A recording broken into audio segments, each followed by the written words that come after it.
Assalamualaikum warahmatullahi wabarakatuh. Salam sejahtera bagi kita semua. Saya Eka Yusriansah, peserta pelatihan dasar calon pegawai negeri sipil Puslatbang KDOD Lan Samarinda Angkatan 17. Pada kesempatan kali ini, saya akan memaparkan ulasan materi tentang akuntabilitas. Apa itu akuntabilitas? Akuntabilitas merujuk pada kewajiban setiap individu, kelompok maupun institusi untuk memenuhi tanggung jawab yang menjadi amanahnya. Ketika kita membicarakan tentang akuntabilitas, selalu dikaitkan dengan responsibilitas. Meskipun pada dasarnya antara akuntabilitas dan responsibilitas memiliki perbedaan yang mendasar, di mana responsibilitas merujuk pada kewajiban untuk bertanggung jawab, sementara akuntabilitas merujuk pada kewajiban untuk melakukan pertanggungjawaban atas pekerjaan atau atas amanah yang telah diberikan kepadanya. Berbicara tentang akuntabilitas, paling tidak terdapat 5 aspek dalam menerapkan akuntabilitas atau di dalam menginternalisasikan nilai-nilai akuntabilitas demi menciptakan lingkungan kerja yang akuntabel.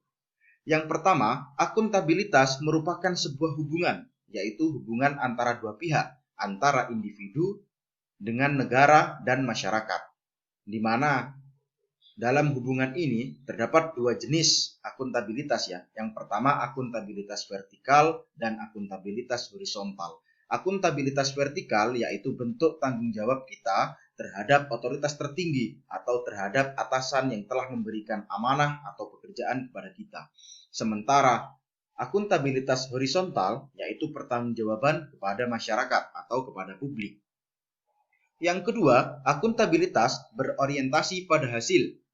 Dengan demikian, ASN atau calon pegawai negeri sipil harus bertanggung jawab, adil, kreatif, dan inovatif. Dalam konteks ini, setiap individu calon pegawai negeri sipil institusi dituntut untuk bertanggung jawab dalam menjalankan tugas dan kewajibannya, serta selalu bertindak dan berupaya untuk memberikan kontribusi untuk mencapai hasil yang maksimal. Yang ketiga, akuntabilitas membutuhkan laporan, yaitu laporan kinerja sebagai perwujudan dari akuntabilitas. Dengan memberikan laporan kinerja, berarti mampu menjelaskan terhadap tindakan dan hasil yang telah dicapai oleh individu tersebut, serta mampu memberikan bukti nyata dari hasil dan proses yang telah dilakukan. Berikutnya adalah konsekuensi. Karena akuntabilitas adalah kewajiban, oleh karenanya selalu memiliki konsekuensi. Konsekuensi tersebut dapat berupa penghargaan maupun sanksi. Yang terakhir, akuntabilitas dapat memperbaiki kinerja. Tujuan utama dari akuntabilitas adalah untuk memperbaiki kinerja PNS dalam memberikan pelayanan terhadap masyarakat. Peran akuntabilitas.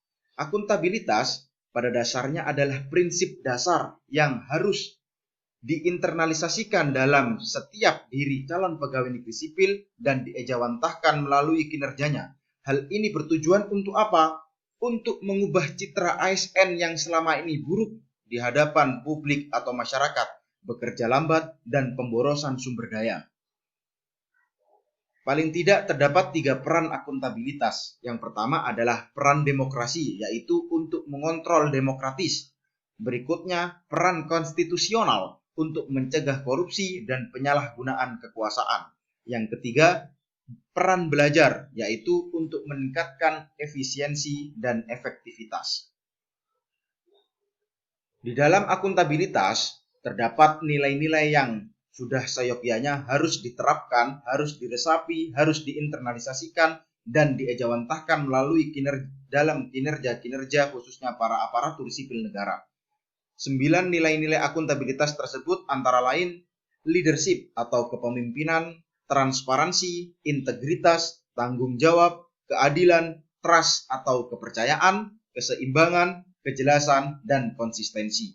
Kesembilan nilai-nilai tersebut saling kait kelindan antara satu dengan yang lainnya, di mana ketika calon aparatur sipil negara dapat menerapkannya dalam kinerjanya, pasti dapat menciptakan lingkungan kerja yang akuntabel.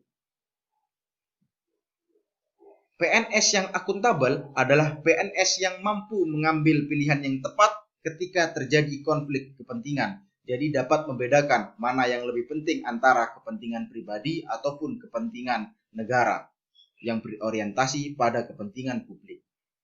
Tidak terlibat dalam politik praktis, melayani warga secara adil dan konsisten dalam menjalankan tugas dan fungsinya. Jadi para ASN atau bagi kita calon pegawai negeri sipil harus mampu menginternalisasikan nilai-nilai akuntabilitas tersebut ya, demi terwujudnya pelayanan terhadap publik yang adil dan yang sama. Sementara itu, jika kita tidak mampu menerapkan nilai-nilai akuntabilitas, terdapat beberapa konsekuensi. Paling tidak, yaitu hilangnya kepercayaan dari stakeholder. Yang kedua, tidak bisa membedakan antara kepentingan pribadi dengan kepentingan publik. Timbulnya fraud. Fraud ini adalah perilaku tidak jujur, tidak adil, atau perilaku tercela dalam melakukan kinerja yang berkaitan dengan negara sehingga menghambat kinerjanya tersebut. Terakhir adalah timbulnya hukuman dari lingkungan kerja seperti teguran secara lisan maupun tulisan. Demikian kiranya yang dapat saya sampaikan terkait materi akuntabilitas ini. Yang terpenting adalah bagaimana cara kita untuk senantiasa menerapkan atau mengamalkan nilai-nilai akuntabilitas ini dalam setiap pekerjaan kita, agar kita menjadi orang yang bertanggung jawab terhadap apa yang telah diamanahkan kepada kita. Demikian kurang lebihnya mohon maaf. Terima kasih. Wassalamualaikum warahmatullahi wabarakatuh.